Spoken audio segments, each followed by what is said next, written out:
জাহান্নামের অতল গহ্বরে আগুনের ছোঁয়া লাগে এক ধরনের গাছ হয়, কাঁটাযুক্ত দুর্গন্ধযুক্ত একটা গাছ, এটার নাম জাক্কুম। জেনে রাখবেন কি নাম? জাক্কুম। বিশ্বনবী বললেন তিরমিজির বর্ণনায়, জাক্কুমের একটা টুকরা যদি আল্লাহ দুনিয়াতে ফেলে, পুরো দুনিয়াটা দুর্গন্ধে সয়লাব হয়ে যাবে।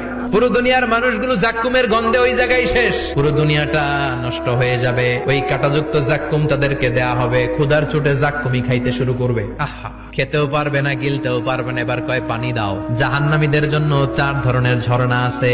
একটার নাম হলো হামিম, মানে ফুটন্ত গরম পানির ঝর্ণা। 2 নম্বরে হলো গসাক, মানে বমি। 3 নম্বরে হলো গিসলিন, দুর্গন্ধযুক্ত রক্ত আর পুজ। 4 নম্বরে হচ্ছে মোহল, পোড়া তেল। খা, দাউ দাউ করে এগুলো থেকে আগুন জ্বলবে, তৃষ্ণার চোটে এগুলোই খেতে চাইবে।